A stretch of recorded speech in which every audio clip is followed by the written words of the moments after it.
Shalom Aleichem, sejam todos bem-vindos ao canal Os Segredos da Torá. E hoje que vamos estar estreando aí o terceiro passo no Iniciando na Torá. E eu gostaria de dizer, antes de qualquer coisa, se você não assistiu os outros vídeos, retorne e veja os outros dois vídeos, porque para você entender esse aqui, você precisa ter visto os outros dois, que é um processo, né, de aprendizagem. Um vídeo, se não me engano, tem 20 minutos, o outro tem cerca de 1 hora, e você não vai aprender tudo, né, não se engana, não vai aprender tudo em 10 minutos. Esse vídeo mesmo, vou tentar fazer em 1 hora, mas provavelmente ele vai durar aí 1 hora e alguns minutos, já avisando para você aí que não gosta de assistir vídeos longos. Quando eu iniciei a minha techuvá, quando eu iniciei meus estudos na Torá, muitos anos atrás, eu via cerca de 10 minutos por dia. Às vezes eu via 10 minutos em um dia, 10 minutos na outra semana. E tudo começou aos poucos. Como eu sei, nós trazemos a bagagem das outras religiões, e nas outras religiões não é exigido que a gente estude, né? Nossos sábios, teve um sábio que eu conheço que ele estudava 10 horas por dia. E teve o Baba Sali que ele estudava a noite toda, né? Basicamente mais de 10 horas por dia. Então, o povo é acostumado, mas nós que estamos em Tenchuvá não somos acostumados a estudar tanto tempo. Então você tem que ir se adaptando, e às vezes essa adaptação pode levar aí 1 ano, tá? Não vou te enganar. Na geração dos 5 minutos, né, do miojo, é doído falar de 1 ano, né? Mas realmente pode levar 1 ano tudo isso, todo esse estudo, até que você comece a entender o que é techuvá. E esse estudo aqui, iniciais, que eu propus, é para que você não caia de paraquedas. Muitas coisas que eu falo aqui, eu sei que você não vai entender, mas que pelo menos você entenda o conceito. E daqui a alguns anos, quando você estiver estudando de novo a Parashá semanal comigo, ou com outros irmãos, que a Hashem nos abençoe com isso, né? Você vai lembrar de tudo que eu disse e vai falar: puxa, né, que ele disse isso mesmo, olha só, agora finalmente eu entendi. Eu tenho um conceito para mim que eu demorei 1 ano e meio para entender por que Mashiach morreu. Olha só. E você me julgando uma pessoa inteligente. Mas realmente é difícil, tá? Não é fácil. Então veja os outros dois últimos vídeos. E o segundo recado que eu quero dar antes de começar é: este vídeo é essencial para você que é goi, para você que é gentil, para você que não sabe nada. Esse vídeo é essencial. Nós vamos falar de techuvá, nós vamos falar de retorno nesse vídeo. Nós vamos complementar o que foi dito no outro, né? Para que você entenda entenda de vez porque Mashiach teve que vir, o que aconteceu. Praticamente hoje nós vamos passar estudo da Torá resumida, praticamente a Torá resumida, ok? Para que você entenda pelo menos as coisas principais. Então vamos lá, vamos parar de enrolação, né? Você já deve estar cansado de me ouvir falar. O nosso primeiro tópico, né? O que é a Torá? E o título, você deve estar vendo aí no vídeo, é Atos 15 e a techuvá dos gentios, né? E esse título vai cair bem a calhar. E como sempre, eu preciso dar um feedback, eu preciso dar melhor, um plano de fundo para que você entenda como que o que aqueles judeus, né, de Atos 15 estavam degladiando entre si. Você já sabe o que é fé. Se você não viu, nós temos aí um estudo sobre Gálatas 3, para você entender o que é justificação, né? O que é kavaná, o que é fé, emuná em hebraico, e o Obras da Lei, aquele livro. Então, se você não sabe ainda, eu aconselho também que você veja esse Gálatas 3. Foi 1 hora de estudo também, e vale a pena ver. E hoje a gente vai falar praticamente o que é techuvá. Aí você deve estar se perguntando: techuvá? Eu fiz curso de teologia, ou eu estava tanto tempo na igreja, nunca ouvi falar do que é techuvá. E hoje você vai aprender. E aí eu vou te dar esse feedback, esse fundo. E aí a gente vai acabar entrando em Atos 15 já com a cabeça hebraica, com a cabeça de um povo de Israel. Melhor dizer, nos dias de hoje, com a cabeça de um judeu. Acabou. É isso aí mesmo, cabeça de um judeu. E você vai entender o que eles estavam ali discutindo, ok? Então vamos lá. O que é techuvá? Conceito da palavra. A palavra techuvá, ela deriva da raiz shuv, que significa voltar-se ou retornar, como está escrito em Ezequiel 33:19, quando ele escreve converter. Eu vou ler para você, mas você deve estar vendo aí na tela 3 letras, e essas 3 letras são, como eu posso dizer, a palavra é o radical, é a palavra raiz que deu origem à palavra techuvá, e ela significa retornar. Nós temos em português a palavra chuva, e não é um falso cognato, vamos dizer assim, nem sei se eu estou falando certo, mas não é aquilo que parece, mas não é. É um verdadeiro. Realmente, nosso português trouxe do hebraico essa palavra chuva, que tem sim a ver com água, né? A palavra chuv em hebraico, né, tem sim a ver com retornar, um ciclo que recomeça, que volta, literalmente como se você estivesse andando aí para frente e você desse um retorno para uma coisa que aconteceu no passado, como se voltasse. Então vou estar lendo aqui Ezequiel 33:19 para você ter uma ideia, que ele diz assim: mas se um ímpio se converter da sua malignidade, essa palavra é difícil para mim, e praticar o que é justo, viverá por causa de seu procedimento.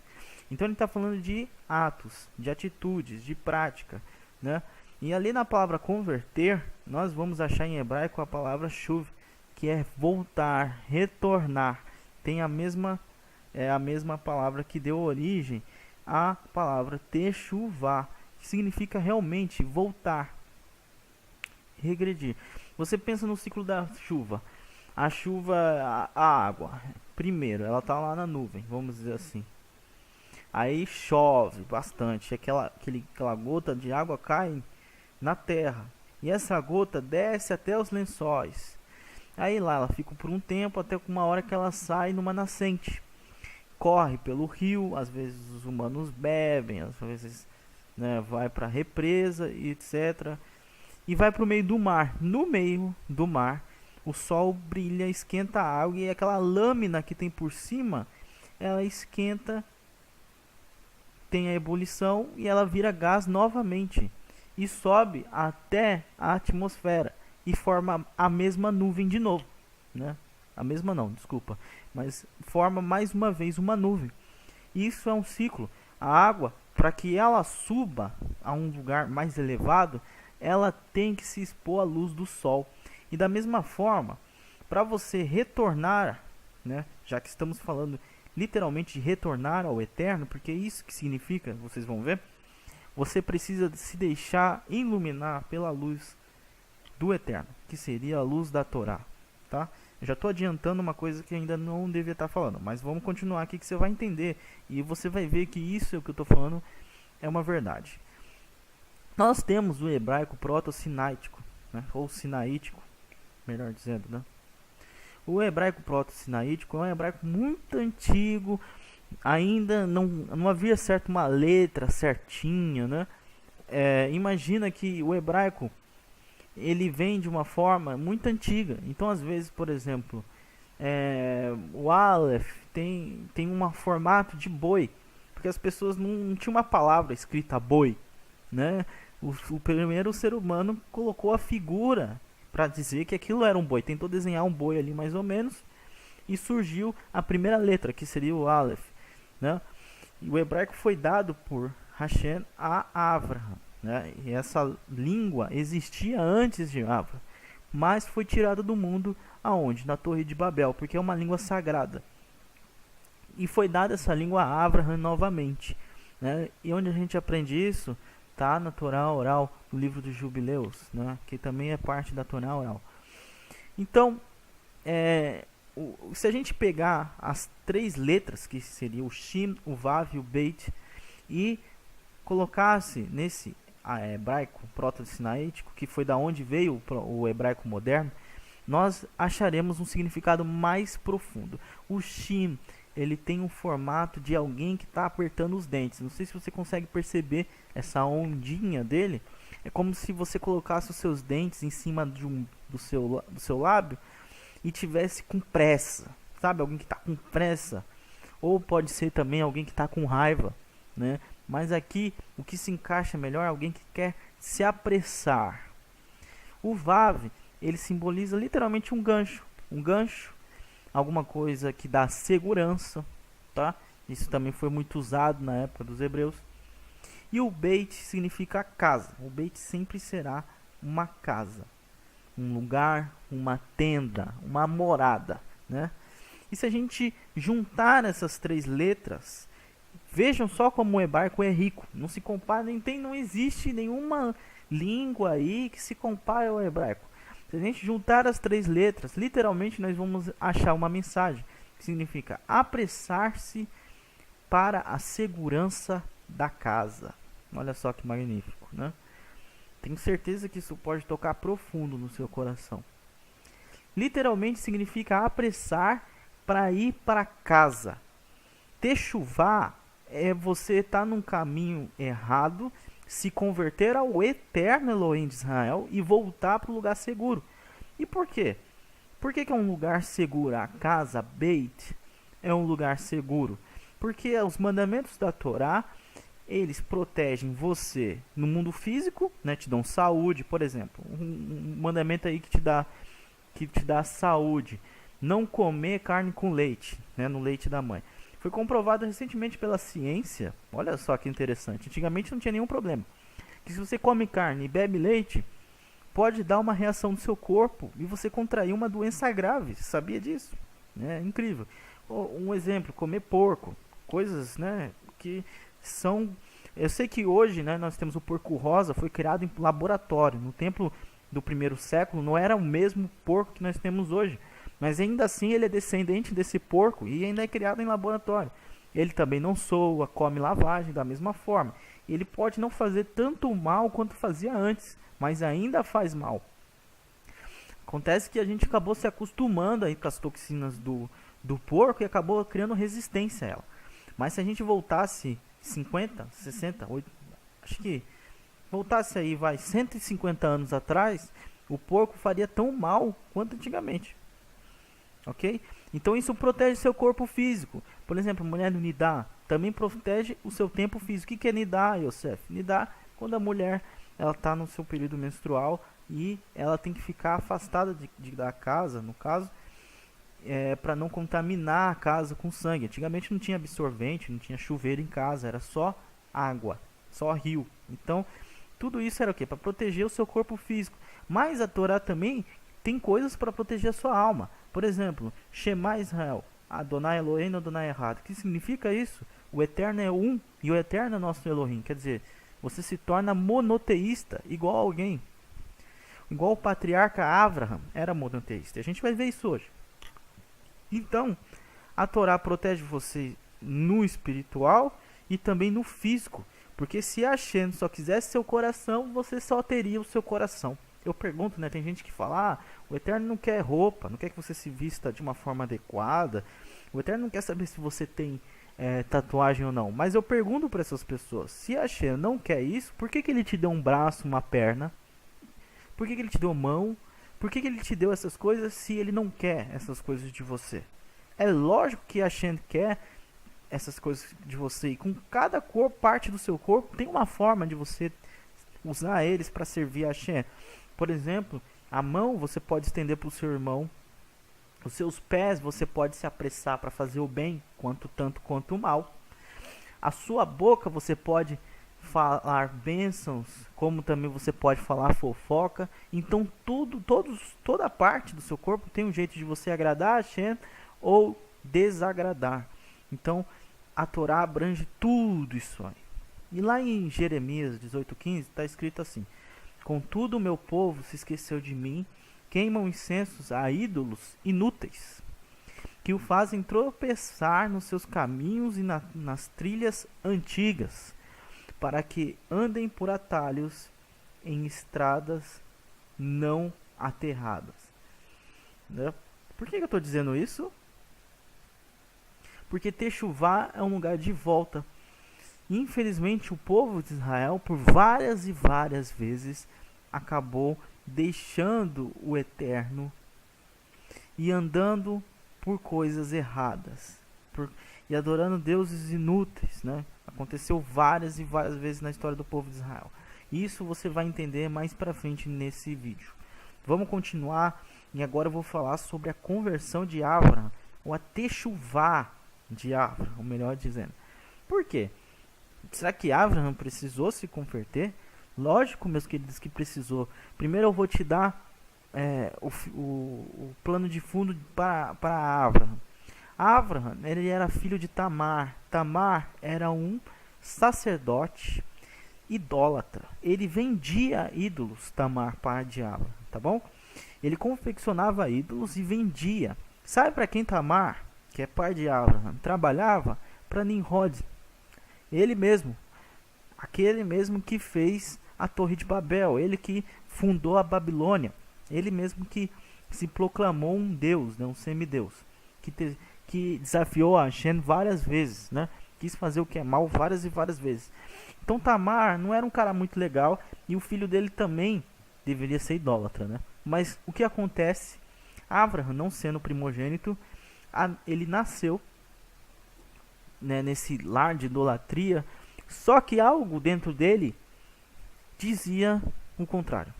Todo mundo era idólatra, não existia mais monoteísmo. O único monoteísta que tinha era Noa, que era vivo na época, mas ele já tinha se isolado numa cidade junto com seu filho Shem, que foi chamado depois como Melquisedeque. Ok, mas o resto, os novinhos, não tinha mais ninguém monoteísta. A maioria era idólatra, todos eram idólatras, com exceção de Noa e Shem. E Abraham conta, né, os nossos sábios, que Abraham estava sentado e olhava para as estrelas e ele falava: talvez as estrelas sejam o eterno. Mas aí veio o sol e já não pôde mais se ver as estrelas. Aí ele disse, pessoal, então talvez o sol seja o eterno, já que o sol encobre as estrelas. E aí veio as nuvens, cobriram o sol. Aí ele pensou, cara, se nem o sol, até o sol pode ser coberto, então não pode ser o Criador o sol. Porque a nuvem cobre o sol. E aí ele pensou e mais um pouco começou a pensar. Cara, se existe um Criador mesmo, ele não pode ser comparado com essas coisas. Ele tem que ter criado essas coisas. E ele começou a trabalhar nessa ideia. Um rei muito famoso também, aqui na América do Sul, né, ele teve o mesmo pensamento que Abraham. É incrível como isso pode despertar num lugar onde você não dá nada por ninguém. A Hashem pode chamar o homem, né, o homem pode procurar a Hashem. Por quê? Porque o Eterno colocou isso dentro do homem. Todo ser humano, dentro de si, tem a assinatura dele.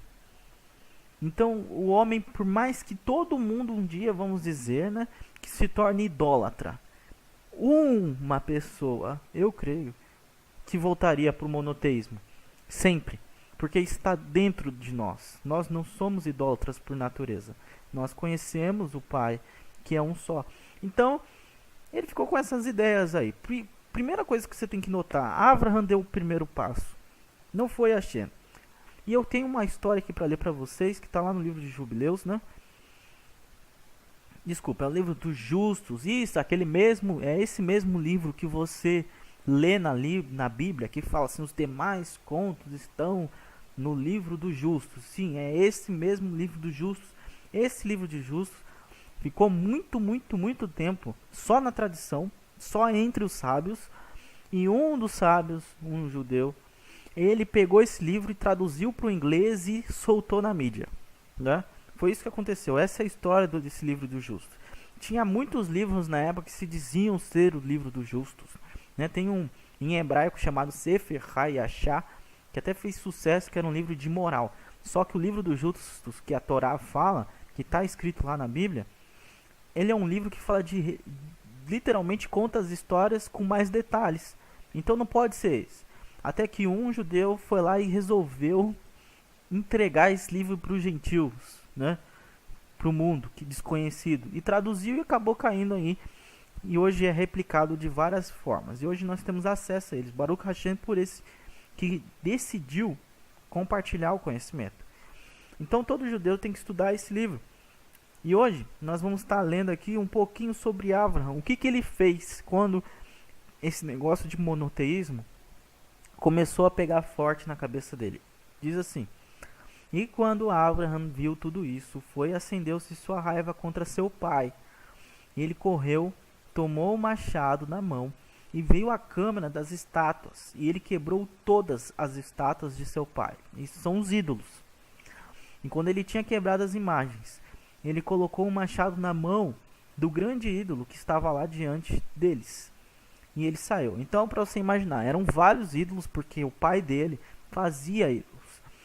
Ele foi lá, pegou um machado, porque ele estava com raiva disso, quebrou todos eles e deixou só um inteiro. E colocou o machado na mão desse, que era o maior de todos.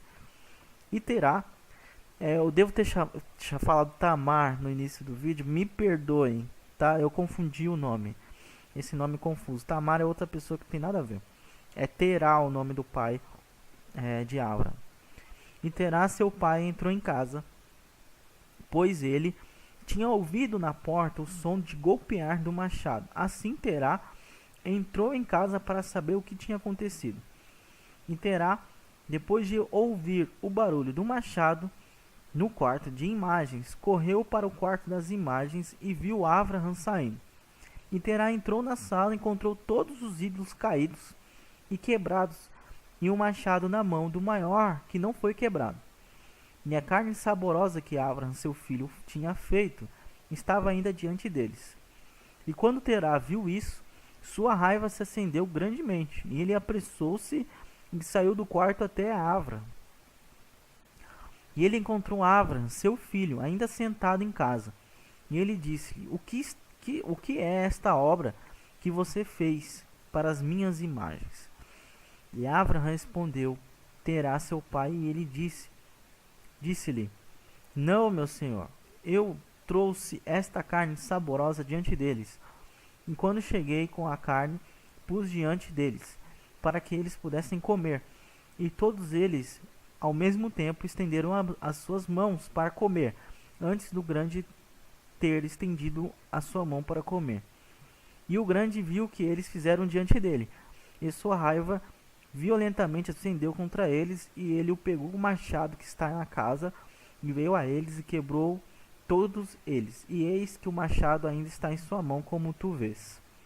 E a raiva de Terá se acendeu contra seu filho Abraham, quando ele falou isso. E Terá disse a Abraham, seu filho, em sua raiva: o que é esta fábula que você está me dizendo? Que você me diz? Tu falas mentiras para mim. Há nessas estátuas espírito, alma ou poder para fazer tudo o que me diz? Eles não são madeira e pedra, e eu mesmo não os fiz? E tu podes falar tais mentiras, dizendo que a estátua grande foi e destruiu as menores? Foi tu que colocaste a machadinha em suas mãos, e em seguida disseste que a maior destruiu a menor. Podes? E Abraham respondeu seu pai e disse-lhe: e como podes tu então servir esses ídolos, e em quem não há poder para fazer qualquer coisa? O que podem os ídolos tu confias oferecer-te? Eles podem ouvir tua oração quando tu os chama? Eles podem entregar em tuas mãos os teus inimigos? Ou eles lutarão tuas batalhas para ti contra os teus inimigos? Como tu pode servir madeira e pedra e não pode falar, nem pode falar ou ouvir? Foi de dentro para fora. Ele deu um passo. Opa, estou lendo aqui demais. O texto estava colado aqui na minha pauta, acabei lendo. Porém, ele termina dizendo: como tu pode servir a madeira e pedra e não pode falar e nem ouvir? Então, para que vocês entendam, Tamar chegou, estava tudo destruído. Ele falou: Abraham, o que aconteceu aqui? Ficou com raiva. E aí Abraham falou que ele tinha servido um banquete, né, para os ídolos, como era o costume da época. Ele falou que os menores tentaram pegar e o maior pegou o machado e matou todo mundo. E o machado estava na mão do maior, como o pai dele podia ver. Só que o pai dele falou assim: tem espírito nessas pedras? Tem alguma coisa neles que eles podem fazer isso? Não fui eu mesmo que fiz, Abraham? Você está me enganando? Então ele mesmo sabia. Aí Abraham falou: então se eles não têm espírito, se eles não podem ouvir, não podem falar, por que você adora eles? Por que você se entrega para eles? Por que você ora para eles? Será que eles vão poder te ajudar algum dia? E acabou com todos os argumentos. No final de tudo, né, da história, isso eu já vou falar porque eu já li, Terá ele se converte com o seu filho e crê no Elohim único, que é praticamente o pai do monoteísmo. Então Abraham primeiro creu, depois ele saiu, né, da idolatria, se separou por um tempo. Hashem começou a falar com ele, já que o Abraham deu o passo, Hashem dá 1000, começa a falar com ele, dá promessas para ele, tira ele da casa do pai dele, faz ele, começa a discutir coisas com ele, ele tem grandes conquistas, ele aprende. Aí, no fim de tudo, ele faz o que? Circuncisão. Prestem atenção como que Abraham se converteu. Porque Abraham também fez techuvá. Por quê? Por que Abraham retornou se ele nasceu no politeísmo? Ele nasceu sendo idólatra. Porque Abraham, ele é filho, ele é descendente de Shem. Né? Ele é um semita. Filho de Shem, filho de Noa. Shem foi sacerdote. Né? Não é à toa que ele é chamado, até o Mashiach é chamado de sacerdote segundo a ordem de Melquisedeque. Melqui, rei, Sedeque, justo. O rei justo, que é Shem, que foi quem fundou a cidade de Salém. Então, ele é descendente desse. E o Eterno fez um descendente dele, não todos, né? Porque haviam vários, inclusive Tamar, muitos da Suméria, ali daquela região, eram descendentes dele, mas só Abraham, que seria um remanescente daqueles que retornou e fez techuvá, volta ao caminho dos seus antepassados. Isso é techuvá. Esse foi o processo, isso é a fé de Abraham. A fé no Elohim monoteísta, certo? Ele ouviu e obedeceu. Inclusive vou colocar os mesmos versos que eu coloquei na aula passada aí na frente, porque vai que tem gente vendo sem ter visto as aulas passadas. Vou colocar aí que fala que ele ouviu e obedeceu os seus mandamentos, que ele creu e foi imputado por justiça. Isso é crer. Quando ninguém estava crendo, Abraham creu no Eterno, confiou no Eterno. Isso é que justifica o homem, não os atos. Como eu expliquei, você pode todos os dias acordar e rezar o Shema Israel, mas o Shema Israel não vai te justificar, a menos que você reze, ore o Shema de Israel de manhã com força, né? Com vontade, reconhecendo o Eterno de coração, com fé. Isso é orar com fé, ok? Não orar de qualquer forma, como se fosse tudo mecânico, uma reza, Shema Israel, não sei o que lá. Isso aí não vai justificar ninguém. É só com fé, tendo fé, ok? Agora eu vou comentar para vocês vários casos de conversão que depois de Abraham ocorreram. Por exemplo, conversão de Jetro, o Itro, o sogro de Moshe, ele, o maior idólatra do mundo, né, reconhecido como, não tinha um ídolo que Jetro não tinha adorado. Todos os ídolos Jetro adorou. Ele tinha, né, um santuário dentro de casa com vários ídolos. Quando ele ouviu o que Hashem fez com o povo de Israel saindo do Egito, ele largou todos os ídolos e virou monoteísta. Jetro. Raabe, a mulher mais promíscua, a maior prostituta do mundo foi Raabe. Os sábios dizem que não existia um rei que não tivesse dormido com Raabe. E Raabe era gentia, né, afastado totalmente do povo de Israel, não tinha descendência do povo de Israel, mas ela se converteu ao Eterno Elohim de Israel e passou a adorar um só Elohim. E um outro que eu gosto muito de citar é o Nero, aquele rei doido que botou fogo em Roma, talvez o rei mais louco do mundo. Isso eu não sei, mas ele se converteu também, né? Tem uma história que fala que ele estava para destruir Jerusalém e ele não queria, porque ele reconhecia o templo. Reconhecia, mas ele não entendeu. O que ele fez? Ele atirou flechas para a esquerda de Jerusalém. A flecha voava, curvava e caía em Jerusalém. Ele tirou para a direita e a flecha ia, curvava e caía em Jerusalém. E aí ele ficou nessa, né? E agora, o que eu faço? Porque o templo era muito conhecido na época, tá, meus irmãos? Não quer dizer que porque era judeu e ninguém conhecia. Leia um livro de Macabeus e você vai ver quanto o templo era importante para todas as nações. Muitos reis mandavam presentes ao sumo sacerdote, ok? Ofertas para o templo, porque eles reconheciam a importância do templo em Jerusalém. Ok, e ele não queria destruir. Aí ele pediu para uma criança falar um versículo, e a criança, né, porque era o costume da época, o costume dos romanos, a criança estava andando e ele falava, fala um provérbio aí para mim, porque eles acreditavam que Hashem poderia falar dessa forma. E a criança citou um verso da Torá, né, uma criança romana que nunca teve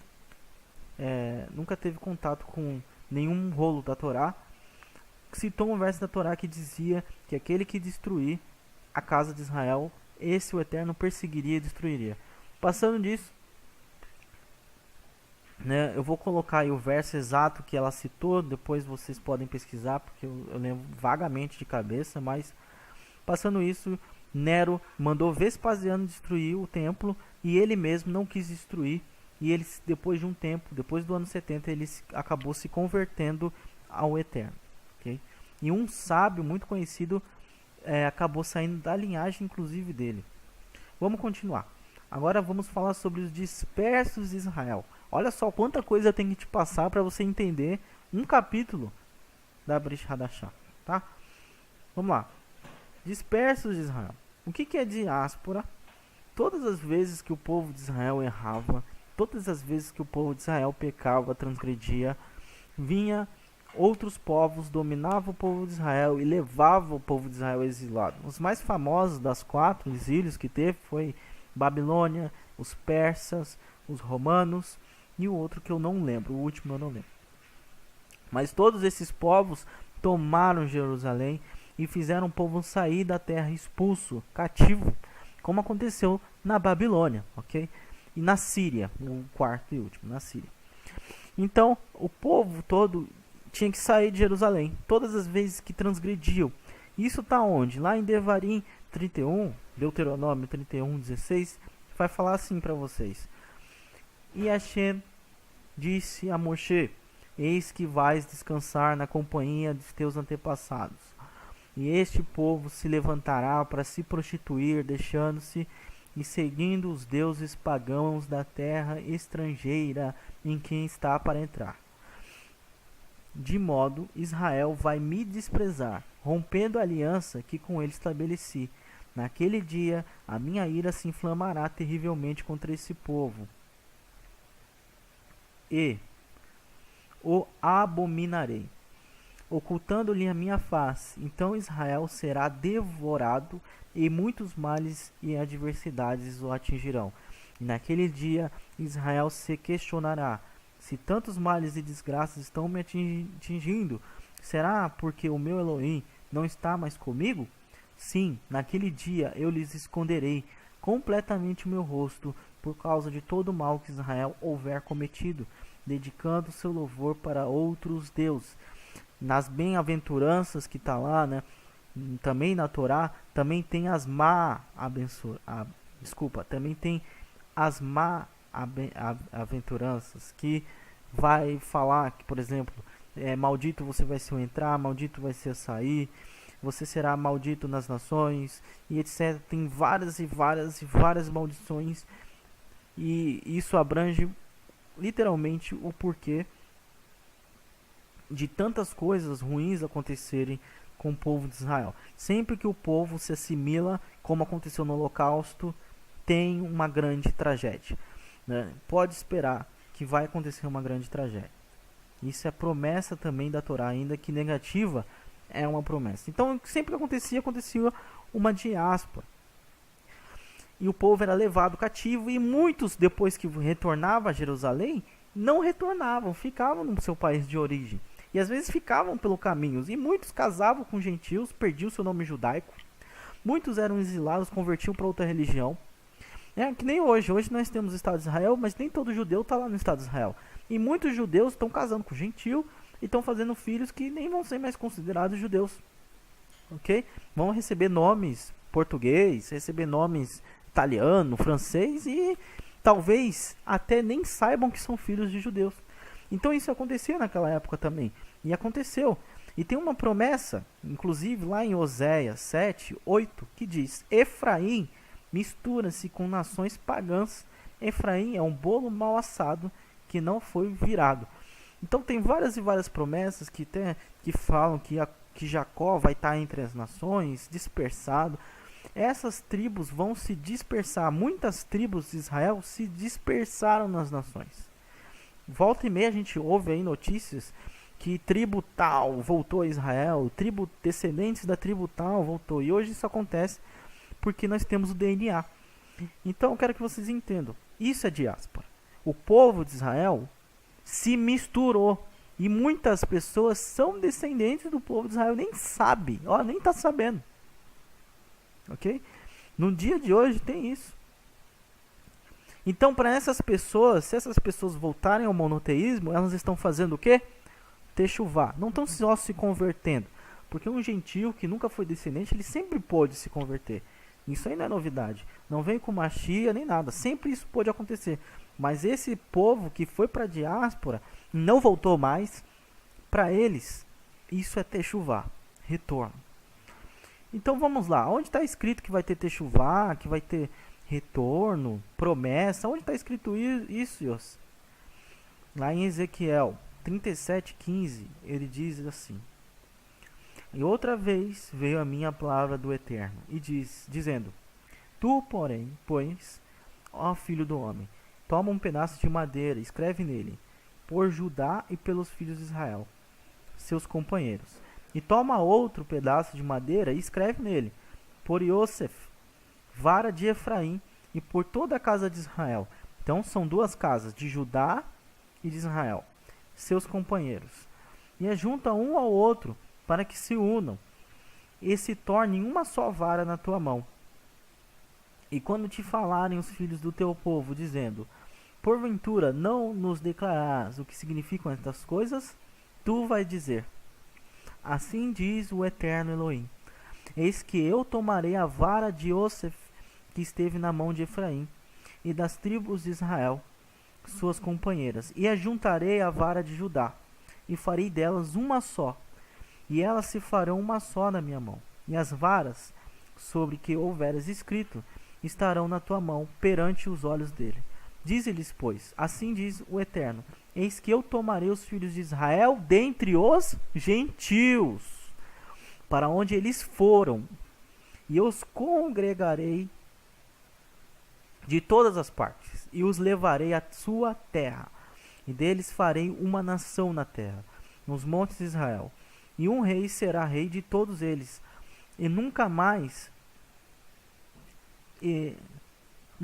serão duas nações, nunca mais para o futuro se dividirão em dois reinos, e nunca mais se contaminarão com seus ídolos, e nem com suas abominações, nem com suas transgressões, e os livrarei de todas as suas habitações em que pecaram, e os purificarei. Assim eles serão o meu povo, e eu serei o seu Elohim. Então o que a gente viu nesse verso? Que o Eterno vai trazer a casa de Israel do meio das nações. Porque essa casa se perdeu, gente. Se misturou com as nações, tiveram muitos descendentes nos exílios.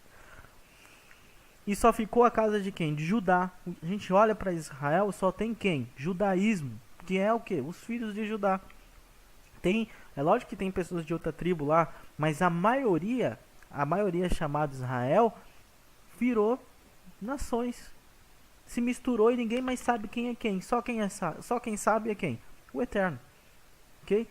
Isso era uma promessa. Né? Fora os filhos de Salomão, e tem muita gente, pode ter certeza que aquela promessa que benditas serão todas as nações em ti, que foi feita a Abraão, se cumpriu. Porque tem muita gente que é descendente. Vamos continuar aqui. Em Miqueias 2 diz assim: Em verdade, eis que te ajuntarei todo, ó Jacó.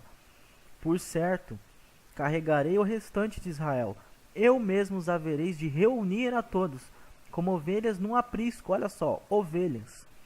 Como um rebanho no meio da boa pastagem, haverá ruído de grande multidão. Você ouviu dizer uma vez, você já leu lá no Novo Testamento, alguma vez, o Mashiach falando, eu vim para as ovelhas perdidas da casa de Israel?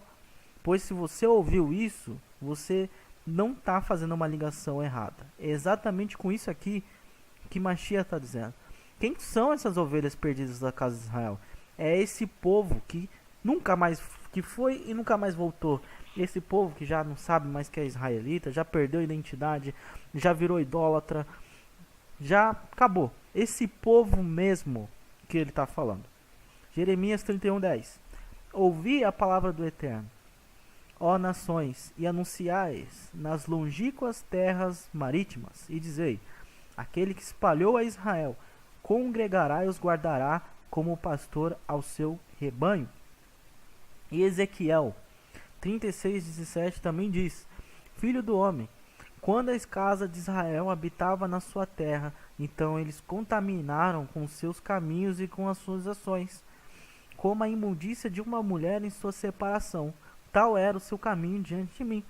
Derramei, pois, o meu furor sobre eles, por causa do sangue que derramaram sobre a terra, e porque a contaminaram com seus ídolos. E os espalhei entre as nações, e foram dispersos pela terra, conforme os seus caminhos, e conforme os seus feitos eu os julguei. E, chegando as nações para onde foram, profanaram meu santo nome. Pois se dizia deles, são estes o povo do Eterno, e tiveram de sair de sua terra? Mas eu os poupei por amor do meu santo nome, que a casa de Israel profanou entre as nações para onde foi. Dize, portanto, a casa de Israel, assim diz o Eterno, não é por amor de vós que eu faço isso, ó casa de Israel, mas em atenção ao meu santo nome, que tendes profanado entre as nações para onde vocês foram. E eu santificarei meu grande nome, que foi profanado entre as nações. Como que se santifica alguma coisa? Com sangue. Não tem como santificar sem sangue. Olha lá o livro de Levíticos, como era santificado como era santificado o sacerdote, como foi santificado o templo, com sangue, ok? O qual profanaste no meio delas. E as nações saberão que eu sou Elohim, diz o Eterno, quando eu for santificado aos seus olhos. Pois vos tirarei dentre as nações, e vos congregarei de todos os países, e vos trarei para a vossa terra. Então aspergirei água pura. Lembra que eu falei para vocês que sempre a Torá está linkado com água? Então ele está falando de Torá. E eu aspergirei água pura sobre vós, e ficarei purificados de todas as vossas imundícias, e de todos os vossos ídolos vos purificarei. Também vos darei um coração novo, olha só. E porei dentre vós um espírito novo. Aqui já vai falar do coração e do espírito, nem preciso trazer outro verso. E tirarei da vossa carne o coração de pedra, e vos darei um coração de carne. Muita coisa que você lê no Novo Testamento, você vai linkar agora. Ainda porei dentro de vós o meu espírito, e farei que andeis onde? Nos meus estatutos, e guardarei as minhas ordens, e as observeis. O que ele está falando? Ordens, estatutos, literalmente em hebraico mitzvot, que significa os mandamentos e estatutos da Torá. Então o Eterno vai santificar o nome dele por meio de sangue, que foi para isso que Mashiach morreu, e ele vai fazer vocês, esse povo, retornar à Torá e se purificar por meio dela. Não existe, né? Eu nem preciso trazer outros capítulos. Eu posso até colocar aí na tela para você ler. Você pode pausar e ler Jeremias 31, 33. Eu sempre confundo o 31, não sei se é 33, 31, 31, 33, então me perdoe se eu falei errado. E você pode ler também outro verso em Ezequiel, se você quiser, dar um pausa no vídeo e ler, porque eu já citei isso em outros vídeos. Agora sim, que vocês entenderam tudo, o que é Techuvá, como foi a conversão de Avram, o Eterno dispersou Israel pelas nações, o Eterno vai fazer retornar esse povo todo, né? Pelo menos um remanescente, é isso que a Escritura diz, não é o povo todo, mas um remanescente. Agora nós vamos para Atos 15. Depois disso tudo,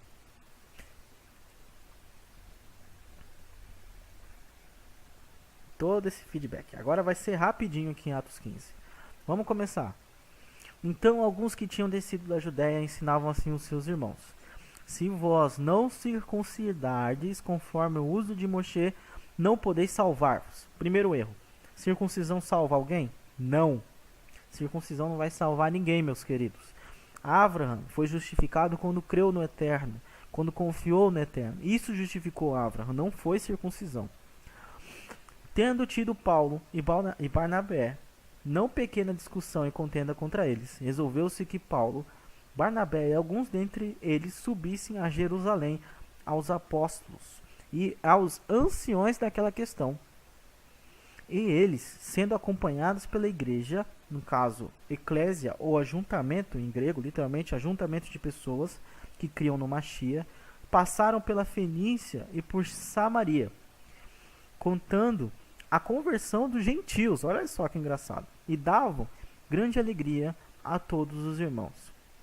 Quando chegaram em Jerusalém, foram recebidos pela igreja e pelos apóstolos e anciões, e lhes anunciaram quão grandes coisas Hashem tinha feito com eles. Alguns, porém, da seita dos fariseus, e eu até grifei isso por quê? Porque os fariseus estavam ali no meio das pessoas que criam no Mashiach. E por que isso? Nossa, é falado tanto que perseguiram, os judeus mataram. É porque Tiago, Yaakov, o irmão do Mashiach, que escreveu inclusive a epístola, né, de Tiago, você pode ler aí na sua Bíblia, eu recomendo que leia. Ele era muito reconhecido em Jerusalém. Para você ter uma ideia, ele era muito sábio e muito puro. Ele seguia tão à risca os mandamentos da Torá, que até pelos fariseus que não criam no Mashiach, ele era respeitado. Ao ponto que ele entrou no santo dos santos do templo sem morrer. Uma coisa que até o sumo sacerdote não pode fazer. De tão puro, de tão separado, santo, no caso separado, ele era para Hashem. Então ele era reconhecido a esse ponto. Quem foi que presidiu, né, toda a, vamos dizer, quem foi que ficou no comando da eclésia, né, depois da morte de Mashiach? Não foi Pedro, foi Tiago. Okay? Já saibam disso. Naquela carta que eu li, dá para perceber perfeitamente, né, no hangout passado, no vídeo passado. Vamos continuar. Que tinham crido e se levantavam, dizendo que era mister circuncidá-los e mandar-lhes que guardassem a Torá de Moshe. Mas espera aí, esse gentil que está lá perdido, essa ovelha da casa de Israel que estava lá nas nações e se converteu, e até gentil mesmo, que não tem não tem descendência, mesmo assim, ele não sabe de nada da lei de Moshe. E outra coisa que você tem que entender, a partir do momento que você se circuncida, meu querido, já era. Não tem mais como voltar. Não tem mais como se descircuncidar. Isso não existe. Você cortou, fez aliança, já era. Então todas as mitzvot, as 613 mitzvot, passa a valer para você como lei. E se você não ter cuidado em cumpri-las, você vai sofrer consequências. É que nem pegar uma criança e colocar ele na frente de um carro. Ele não tem idade para isso. Ele não sabe para isso. Ele vai sair, vai matar todo mundo, causar acidente e etc. Só vai fazer mal para ele mesmo. Você dá uma carta de motorista para o seu filho de 15 anos? Não vai dar. A menos que ele já tenha aprendido. Então é isso que eles estavam querendo fazer. Opa, ele creu no Mashiach? Reconheceu a Torá? Não, vamos circuncidar. Mas foi isso que aconteceu com Abraham? Não foi. Quanto tempo Abraham teve que aprender e passar por poucas e boas até se circuncidar? Ok? Vamos continuar. Congregaram-se, pois, os apóstolos e anciões para considerar esse assunto. E, havendo grande contenda, levantou-se Pedro e disse-lhes: varões, irmãos, bem sabeis que há muito tempo Hashem me elegeu dentre vós, para que os gentios ouvissem da minha boca a palavra da Bessorá e crescem. E Hashem, que conhece os corações, lhe deu testemunho, dando-lhes o Espírito. A gente leu isso agora há pouco, assim como também a nós. E não fez diferença alguma entre eles e nós, purificando seu coração pela emuná, pela fé. Agora, pois, por que tentais a Hashem, pondo sobre a serviço dos discípulos um jugo que nem os nossos pais nem nós podemos suportar?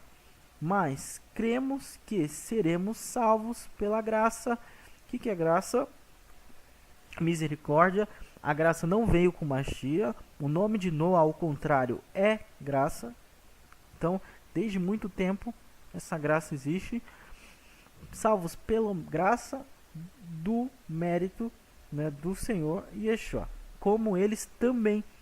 Então, esse povo todo tinha transgredido contra o Eterno, tinha feito, e esse povo estava em dívida com Hashem. O Eterno é justo. E esse povo não tinha voltado até agora. Eram todos idólatras. Todos eles estavam em dívida com o Eterno.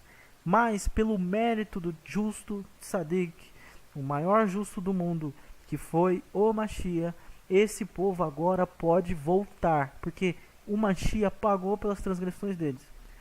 Então agora, não é hora de circuncidar. Eles têm que aprender primeiro. Não adianta chegar lá e circuncidar. Se eles não aprenderam nada, não sabe nem guardar um Shabat, não sabe nem o que é Torá, vai circuncidar uma pessoa dessa? Totalmente não. Então, toda a multidão se calou e escutava Barnabé e a Paulo, que contavam com grandes sinais e prodígios a Hashem havia feito por meio deles dentre os gentios. E havendo-se eles calado, tomou Tiago a palavra. Esse era o principal. Não é à toa que ele vai dar fim na discussão, dizendo: varões e irmãos, ouve-me. Simão relatou como, primeiramente, o Eterno visitou os gentios, para tomar deles um povo para o seu nome. Lembra que a gente leu: meu nome vai ser santificado, vou tirar vocês do meio dos meios dos gentios. Tudo isso daí. E com isso concordam as palavras dos profetas. A gente leu todas essas palavras. Como está escrito: depois disso voltarei e reedificarei o tabernáculo de Davi, que está caído, levantá-lo-ei das suas ruínas e tornarei a edificá-lo, para que o resto dos homens busque ao Eterno, e também todos os gentios todos os gentios sobre os quais o meu nome é invocado, diz o Eterno, que faz todas essas coisas, que são conhecidas desde toda a eternidade. Pelo que julgo que não se deve perturbar aqueles dentre os Goim que se convertem ao Eterno. Mesmo caso de Abra. Mas escreve-lhes que se abstenham das contaminações dos ídolos, da prostituição, do que é sufocado do sangue, porque Moshe, desde os tempos antigos, tem em cada cidade quem o pregue, e cada Shabat é lido nas sinagogas. Precisa explicar? Se você não viu ainda, eu vou te explicar. Primeira coisa, qual é o mínimo que se pede dos gentios? Que se abstenha de contaminações dos ídolos, quer dizer, idolatria, da prostituição, quer dizer, tudo que são os pecados carnais, né? Prostituição e essas coisas, traição, né? Incesto, e da carne que é sufocada de sangue. Que onde está isso? Na Torá. Então isso tudo, essas três leis, que é o mínimo que se pede para o cara que acabou de chegar na Torá, acabou de conhecer, como você pode ser essa pessoa também, é isso. E ele fala: porque Moshe, desde os tempos antigos, tem em cada cidade quem o pregue, e cada Shabat é lido na sinagoga. Então você exige isso primeiro deles, e eles vêm à sinagoga aprender sobre a Torá. E eles vão começar a vida de Techuvá. Porque se eu pegar um cara que acabou de chegar e circuncidar ele, e se a fé dele não for verdadeira? Daqui a alguns anos ele está lá o meu professor, ele gostava muito de dizer, né? Eu dei muita risada com isso. Que a gente circuncida esse cara e a fé dele é falsa. E daqui a uns anos ele está no carnaval pulando pelado, mostrando a circuncisão dele para todo mundo. E as pessoas vão dizer: olha lá o judeu carnavalesco, pulando com a circuncisão de fora. Ou se ele virar homossexual, ele vira traficante, e aí o cara é judeu traficante. Já pensou isso? Melhor não, né? E o cara se diz do eterno e é traficante. É o que acontece, por exemplo, no cristianismo. Por isso que tem tanta gente mal falada, porque é muito fácil se converter. É muito fácil ser um cara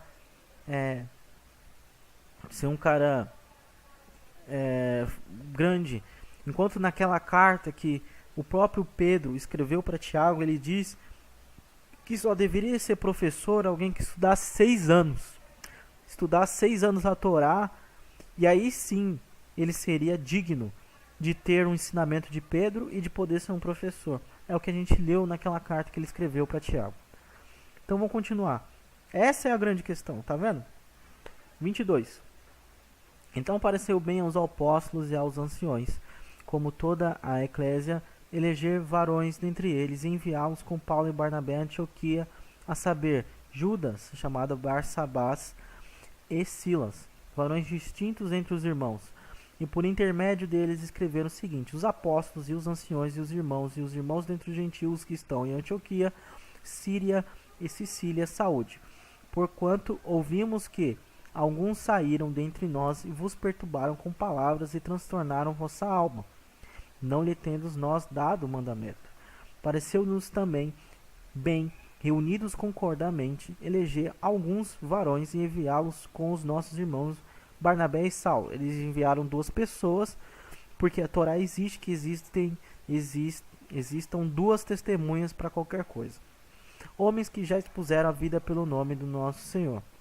Enviamos, portanto, Judas e Silas, os quais de boca vos anunciarão também o mesmo. Na verdade, pareceu bem ao Espírito do Eterno e a nós não vos impor mais encargo algum, senão estas coisas necessárias: que vocês se abstenham de carne sufocada aos ídolos, santificados aos ídolos, do sangue e da carne sufocada, e da fornicação. Destas coisas fareis bem se vos guardardes. Bem vos vá.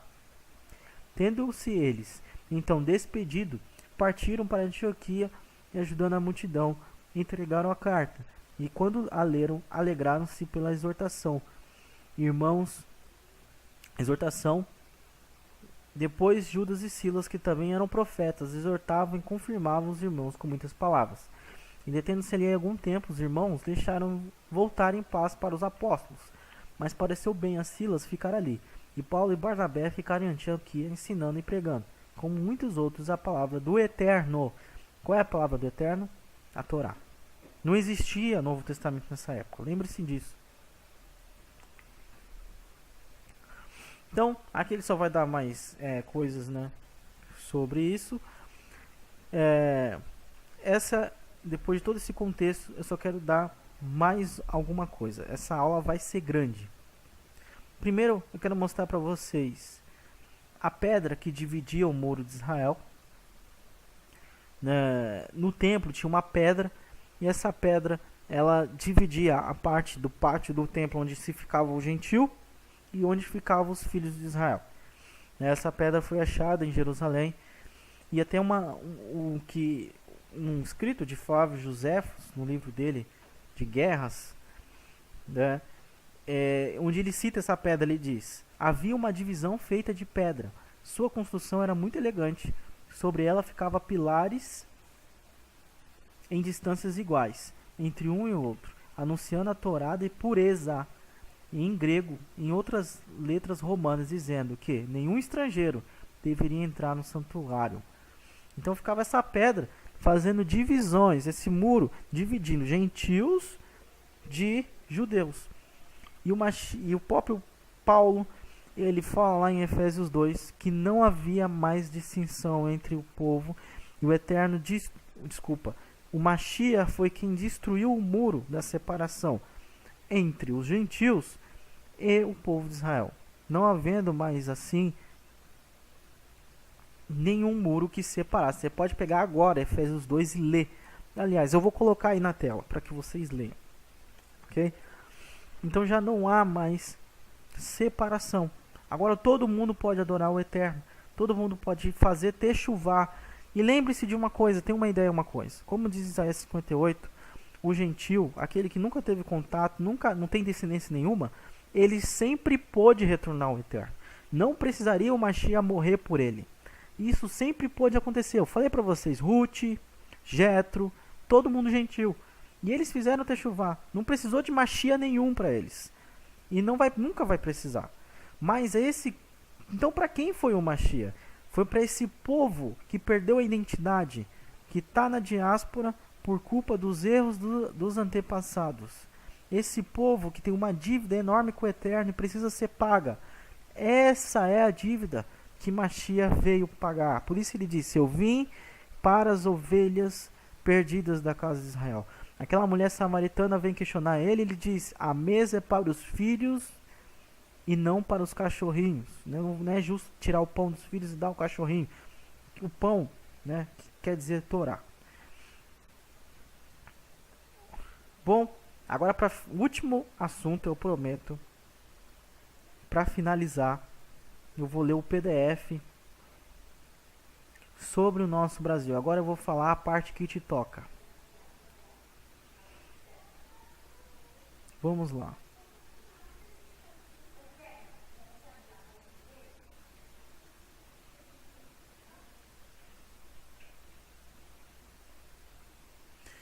O PDF se chama O Brasil dos Barzilai. É pequenininho.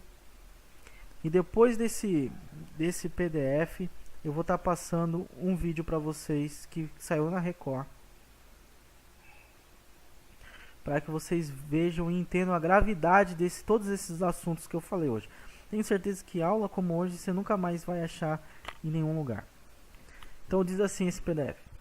Nos anais de nossa história conta-se que entre os primeiros brancos que povoaram o Brasil, haviam muitos judeus que vieram fugidos da Inquisição da Igreja Romana.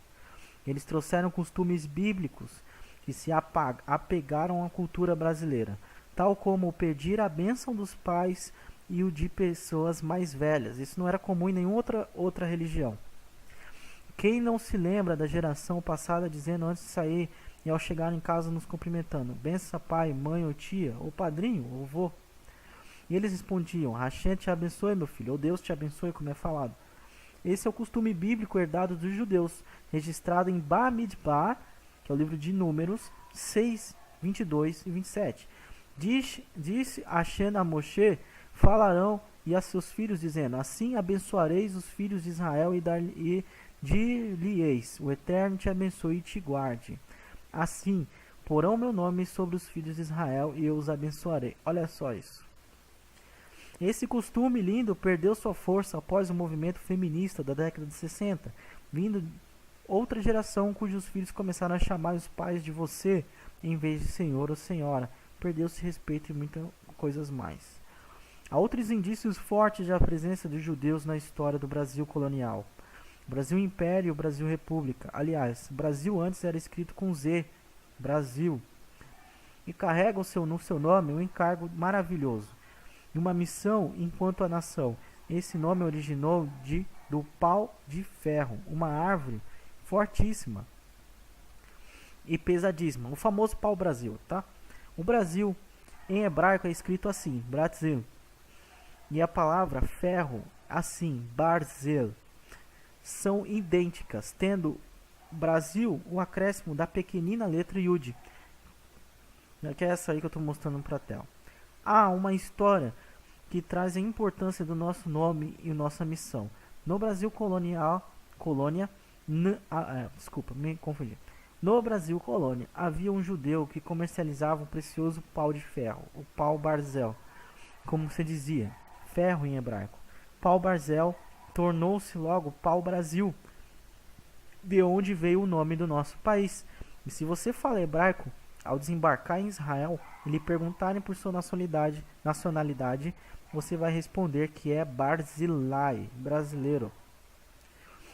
Na Bíblia existe um personagem chamado Barzilai, que é um velho amigo de Davi, o rei, e que socorreu no deserto quando fugia da conspiração de Absalão.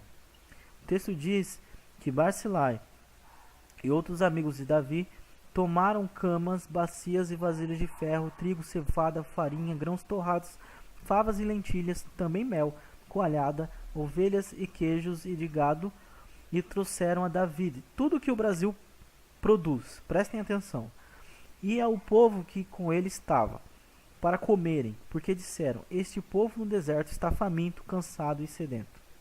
Barzilai socorreu David com seus bens no momento de grande necessidade. Barzilai ou Barzilai, Barzilai com dois L's ou Barzilai com um L só, são variantes de Barzilai ou Barzilai. O nome é mencionado várias vezes na Torá, como Barzilai, de Gileade, amigo do rei David, mencionado em 2 Samuel. Barzilai, o Meolatita, é mencionado em 2 Samuel 21:8, no censo de Esdras e Neemias. Um clã sacerdotal leva o nome de filhos de Barzilai. Olha só, tem muita família correndo aqui no Brasil. Seus membros traçando sua descendência para um casamento com uma das filhas de Barzilai. O nome bíblico produziu vários nomes de família Ben Barzilai e é registrado no século XI na Espanha. Barzilai no início do século XVII na terra de Israel. Barzilai no início do século XIX na Itália. Barzilai e Barzel, ambos também ligados a Ir Barzel. A tradução hebraica é de Eisenstadt, que significa cidade de ferro. No século XIX, na Hungria e na Rússia, Barzilai e Barzili no Israel do século XX, bem como Barzilai e Barzilai. São duas formas de se escrever o mesmo nome. Barzilai é documentado como sobrenome judeu no século XIX, no Brasil como Benjamin Barzilai. Os distintos portadores do nome da família judia Barzilai incluem jornalista israelense nascido na Hungria, Eliezer Barzilai. Então, né, o que esse texto diz? Porque agora ele não vai mais dizer mais nada de interessante. Até o nome Brasil vem dessa escolha, desse nome, né, que foi até um padre judeu, descendente de judeu, que escolheu esse nome, Brasil, né, que vem com certeza de influência judaica. Inclusive, muitas coisas, até do Tupi-Guarani, para você ter uma ideia, tem a ver com as crenças judaicas. Os Tupi-Guarani criam que existia um Elohim, vamos dizer, um Deus, que ele era intangível, que não tinha como pegar ele mantinha todo o universo. E esse Deus tinha criado um bom e um servo ruim, que eram também deuses na crença deles, né? Que serviam a ele. E o maior, né, ele era criador de tudo e ele não poderia se materializar. A mesma coisa que a Torá diz. E eles também criam uma coisa interessante, né, os Tupi-Guarani, que todas as nossas emoções vinham dos rins. A mesma coisa que diz a Torá oral, que todas as emoções vêm dos rins, que é o órgão responsável pelas emoções. E também o Tupi-Guarani é muito parecido com o hebraico, para vocês terem uma ideia. Então nós temos, o Brasil tem uma alta descendência de judeus descendentes, que também são exilados. É esse povo que precisa fazer techuvá. É por eles que Mashiach morreu. Você pode ser um deles. E se não for, mesmo assim, você pode ser um gentil que vai se unir ao povo de Israel e vai ser filho de Israel. Então seja bem-vindo a esse canal onde você vai aprender isso. Agora fique com um vídeo que passou na Record, que vai durar em uns 20 minutos. Vale a pena ver. Que a Shena abençoe vocês. A gente se encontra talvez no próximo capítulo. Quer dizer que talvez não, mas se encontra no próximo capítulo, onde você vai ter mais um passo no iniciando na Torá. Que a Shena abençoe vocês. Até a próxima.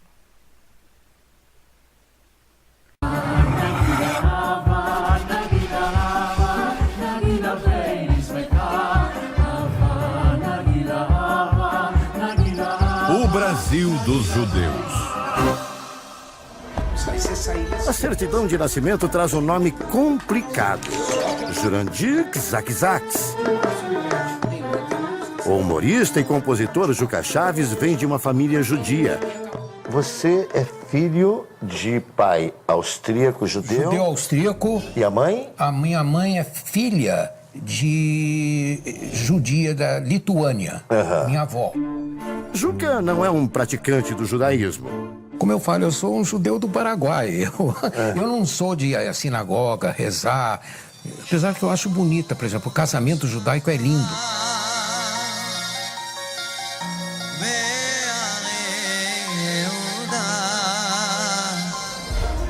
Mas carrega duas heranças dos judeus. Os traços É o famoso nariz que os semitas têm. e a capacidade de rir de si mesmo. Um humor tipicamente judaico. Se eu não falasse que eu era baixinho, feio e narigudo, todo mundo dizia assim, mas que baixinho, narigudo, prepotente. O humor dos judeus também influenciou a carreira de outro velho conhecido da TV brasileira. Essa cara aqui, ó. Que cara é essa? Cara de dor de barriga, madame. O desenhista Daniel Azulay ficou famoso por apresentar programas infantis na década de 80. O sobrenome judaico vem de longe. Minha avó paterna nasceu em Fez, Tetuan, né? São do Marrocos, meu avô também. No rosto mantém sempre uma das principais heranças dos antepassados: o sorriso. Daniel Azulay e Juca Chaves são descendentes diretos de famílias judias. Mas o que será que os brasileiros sabem sobre o povo judeu? Judeu? Usam aquele chapeuzinho na cabeça? É isso, né? Tipo de um... Como é que chama aquela coisinha? Kipá, É, deve ser. barba, costeleta grande, é isso? Oficialmente, existem cerca de 120 mil judeus no Brasil. Os ortodoxos são esses aí, que usam a famosa roupa preta, o chapéu e a barba comprida. Se engana quem pensa que só eles são judeus no Brasil. Mas afinal, como descobrir quem tem sangue judaico por aqui? Já já você vai conhecer um teste de laboratório que promete revelar se um brasileiro tem ou não o que este pesquisador chama de DNA de Abraão. Podemos retornar diversas gerações e identificar o DNA judeu, o DNA de Abraão, no sangue de qualquer indivíduo. Descendentes do povo hebreu da Bíblia são mais comuns no nosso país do que a gente imagina. Como mostra do Recife o repórter Jairo Bastos. Num primeiro olhar, o policial Alisson da Silva é um pernambucano como tantos outros. Trabalha nas ruas para garantir a segurança dos moradores do Recife. Mas quando chega em casa, Alisson se transforma. Shema Israel, Adonai Eloheinu. Nem sempre foi assim. Eu comecei a ler um jornal e descobri a questão de sobrenomes e o fato do período inquisitorial no Brasil, em Portugal e Espanha. A pesquisa entrou fundo no passado da família Silva. E quem diria? Alisson descobriu que o sobrenome mais popular do Brasil tem uma forte ligação com os judeus portugueses. Tá na relação também de família judaica que ficou conhecida como Cristão Novo, que se esconderam e praticaram o cristianismo aberto, né? Mas dentro de casa ele conservava o seu judaísmo. Ele percorre a pé o caminho que leva à sinagoga na periferia do Recife. Um a um, chegam outros descendentes do povo hebreu da Bíblia. Muitos praticavam os costumes judaicos desde a infância sem saber. Chegava na sexta-noite, minha avó, minha bisavó, ela colocava um lenço na cabeça, acendia umas velas. Eu perguntava para ela por que ela fazia aquilo, ela não sabia dizer, era para chamar os santos. A refeição é um momento especial. O pão judeu, trançado em 3 tiras, está lado a lado dos pratos nordestinos, como a farofa de jerimum e o purê de macaxeira. Juntos, brasileiros que se descobriram judeus recentemente celebram suas origens. A emoção toma conta da mesa. Para eles, descobrir-se judeu é saber que fazem parte de um povo que cruzou o Mar Vermelho e chegou à Terra Prometida.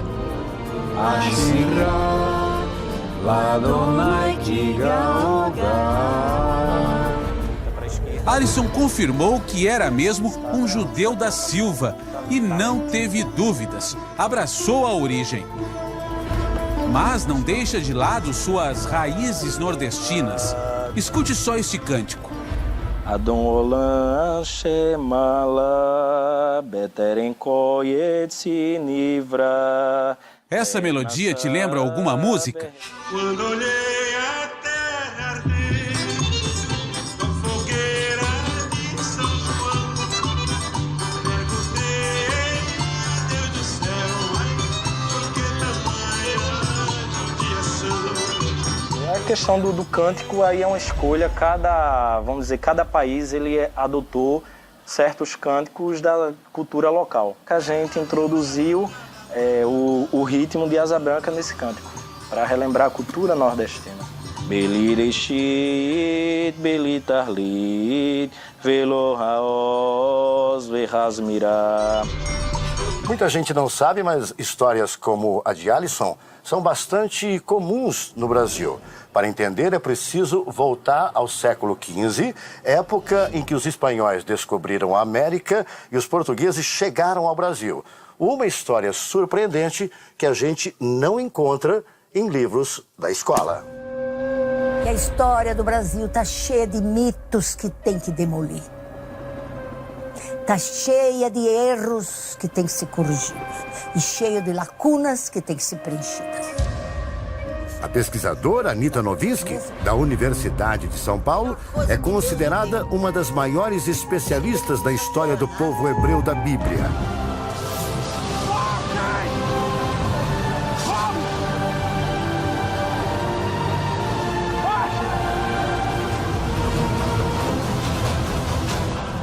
Depois que o povo de Israel passa pelo Mar Vermelho, o exército do faraó Ramsés é engolido pelas águas. Como milhões de brasileiros viram esta semana na novela Os 10 Mandamentos.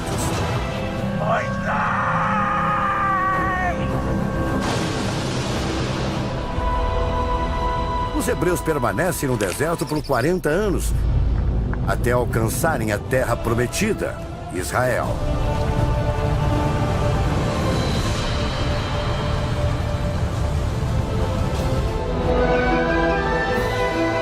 Os séculos passam.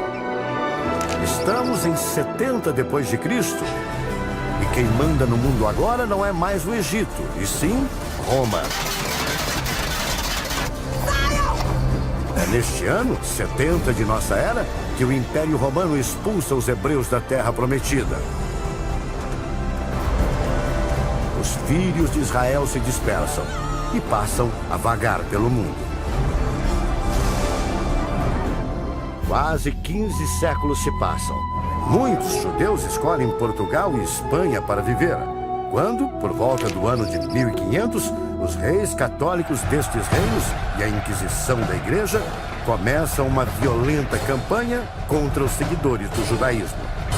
Na Espanha, o rei Fernando e Isabel, que são os reis católicos, eles deram uma opção aos judeus. Ou você se converte ou você vai embora. Portugal não deu opção. Obrigado a se converter. Foi nessa época que os antepassados de um dos maiores apresentadores da TV brasileira tiveram que deixar a Espanha. O próprio Silvio Santos já se emocionou ao contar essa história.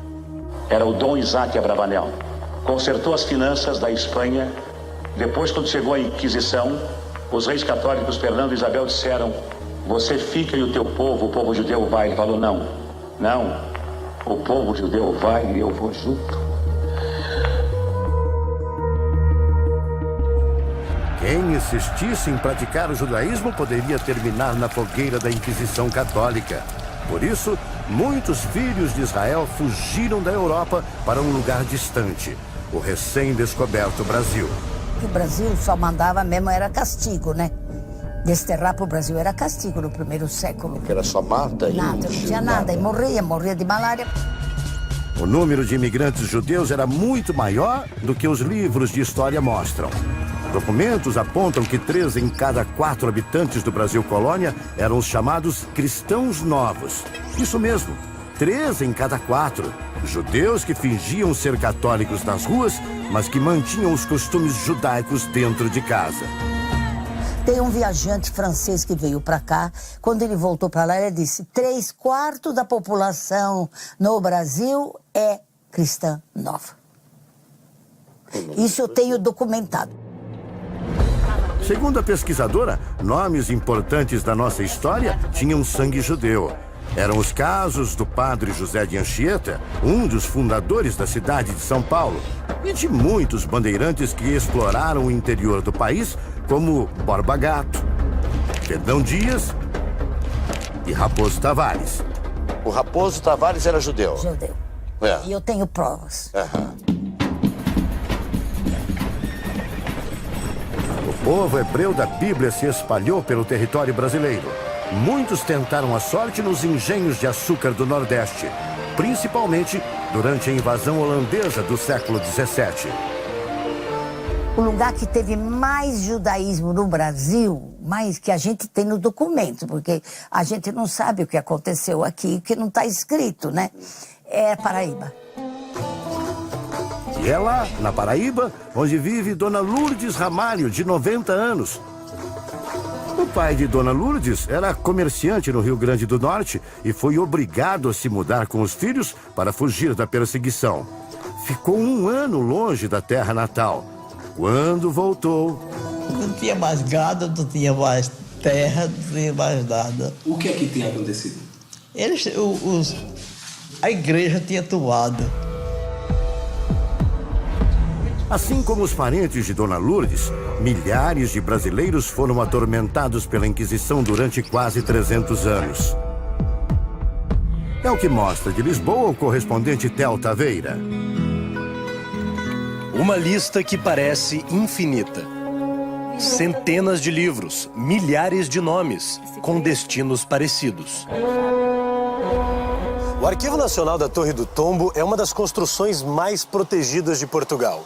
O prédio é preparado para resistir a incêndios, terremotos e até ataques nucleares. É que lá dentro estão guardados documentos valiosos sobre a Inquisição Portuguesa e nós tivemos autorização para entrar. O que você vai ver agora são provas históricas de um dos maiores massacres da humanidade. Quem nos acompanha nesta busca é a pesquisadora Maria Eloy. Lá dentro nos deparamos com verdadeiras relíquias. Este decreto é considerado o mais raro do arquivo. Ele foi assinado pelo Papa Paulo III em 1536 e iniciava oficialmente a perseguição a qualquer pessoa que não seguisse o catolicismo.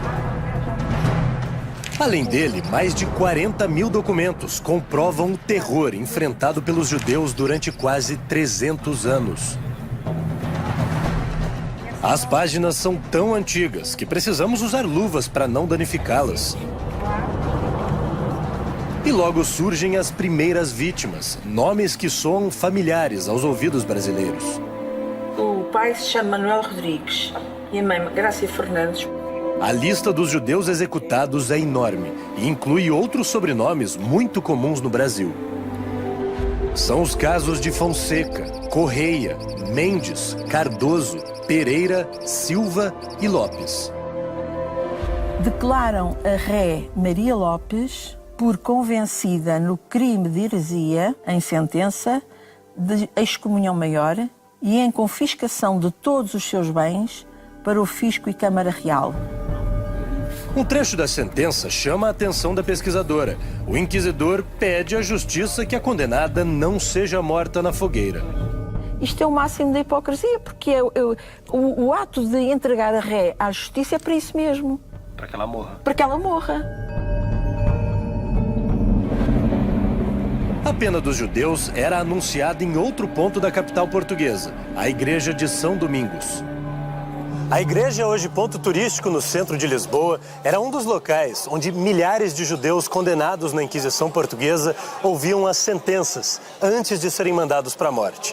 Depois partiam para uma caminhada fúnebre de cerca de 1 quilômetro pelas ruas da cidade. As últimas palavras que os condenados ouviam eram as ofensas de quem acompanhava a cerimônia. A procissão terminava aqui na Praça do Comércio. No lugar daquele monumento era montada uma grande fogueira, onde, um a um, os judeus eram queimados vivos. Os utensílios utilizados pela Inquisição, os processos, tudo, aquilo é uma aberração. E não era apenas a morte que aterrorizava os judeus brasileiros. Outras marcas dolorosas da Inquisição estão expostas em Belo Horizonte, como mostra o repórter Luiz Gustavo. Criado há 3 anos em Belo Horizonte, o Museu da Inquisição mostra o que acontecia com brasileiros que insistiam em preservar os costumes do judaísmo. Ele punha um braço aqui e ficava suspenso, e nos pés iam colocando pesos. O braço ia levantando. Até desmembrar os membros superiores e até mesmo a coluna cervical ou a coluna lombar. Outro instrumento de tortura era a chamada guilhotina dos pés. A pessoa sentava numa cama, numa cadeira, punha os pés aqui, os pés eram travados, se passava torcinho ou manteiga como combustível para aumentar a dor e se jogava fogo. Bastava uma denúncia, mesmo sem provas, para que se abrisse um processo contra um judeu. E apesar da confissão sobre tortura, muitos não escapavam da fogueira da Inquisição. Ele poderia receber a pena máxima capital, que era a morte, a execução nas fogueiras, mas a tortura existia em todos os casos. Para o fundador do museu, revelar essa história oculta de milhares de brasileiros é o pagamento de uma dívida com seus antepassados. Uma maneira que a gente tem de recompensar isso, talvez seja trazer ao momento presente essa justiça, uma justiça histórica. Há 5 anos, o médico Alexandre também busca um reencontro com suas origens e encontrou outras pistas nas próprias lembranças. Sangrar o animal antes de comer, lavar, dar banho no defunto antes de enterrá-lo. Existem vários costumes que são judaicos e na nossa infância eu pelo menos me lembro de bastante coisa. Mas afinal, como uma pessoa pode ter certeza de que é descendente do povo hebreu da Bíblia? Os historiadores Paulo Valadares e Guilherme Feigenboim já ouviram bastante essa pergunta. Para nossa surpresa, a maioria das pessoas que nos procuravam não eram judeus, eram brasileiros, cristãos. De tanto estudar o assunto, eles decidiram escrever um livro. O Dicionário Sefaradi contém mais de 16.000 sobrenomes de cristãos novos. A lista inclui os nomes de alguns brasileiros famosos. Chico Buarque, Alceu Valença, o Renato Aragão, a Marisa Monte, né? Tem um monte, mas nem sei se eles próprios têm consciência dessa origem deles. Além do sobrenome, é preciso fazer uma pesquisa genealógica, ou seja, descobrir nomes de familiares que viveram na época do Brasil colônia e que passaram pela Inquisição. Na Torre do Tombo, tem lá todos os processos de Inquisição. Se você descobrir um pentaavô, um trisavô teu que pegou um processo de Inquisição e foi condenado, a probabilidade é altíssima. Outras pistas podem estar dentro de casa. Tem os costumes familiares. Tem famílias aqui no Brasil, principalmente no Nordeste, que até hoje mantém alguns costumes. Isso aconteceu com o policial Alisson em Recife. O uso de mortalhas, né, que ao morrer o defunto eles vestiam a mortalha. E com o médico Alexandre em Belo Horizonte. Passar a mão na cabeça da criança, falar Deus te crie. Existem vários costumes que são judaicos. Aqui vão outros exemplos.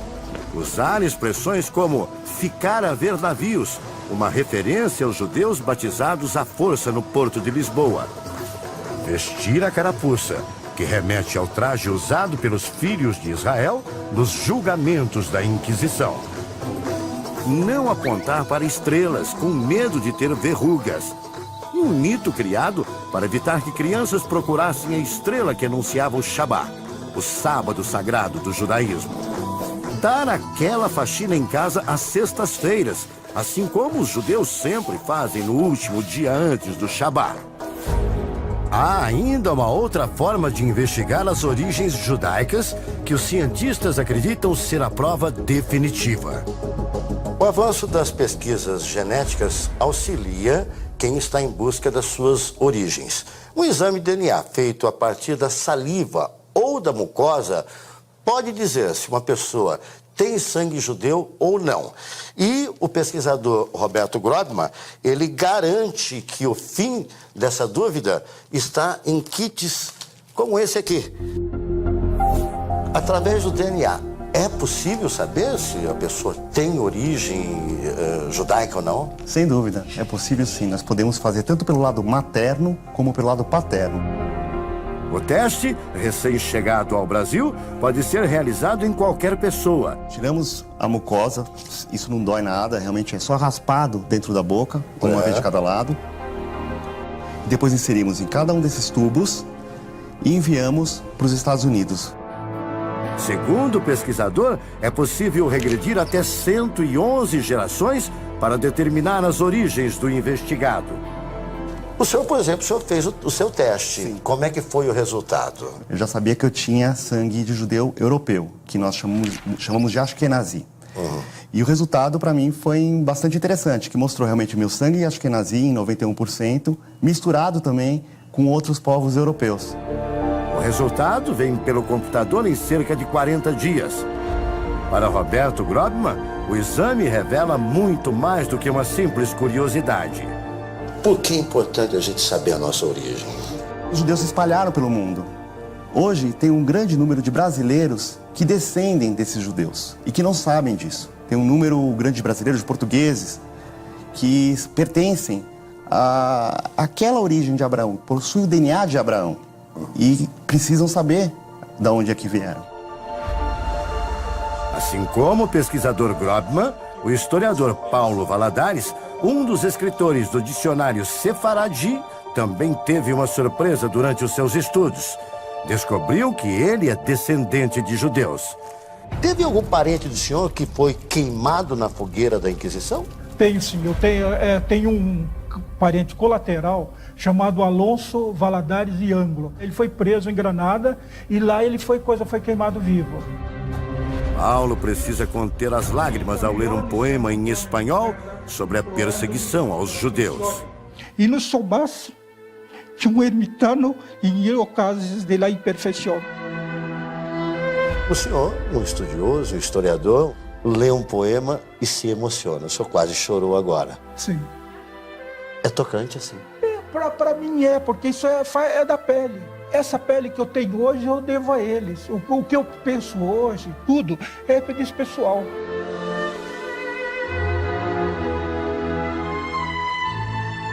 Uma história que ficou escondida por séculos. Um humorista em São Paulo, um policial em Pernambuco, um desenhista carioca, uma aposentada na Paraíba, 4 estados do Brasil, 4 rostos bem diferentes. Que assim como milhões de Silvas, Rodrigues, Lopes e tantos outros, carregam no sangue o Brasil dos judeus.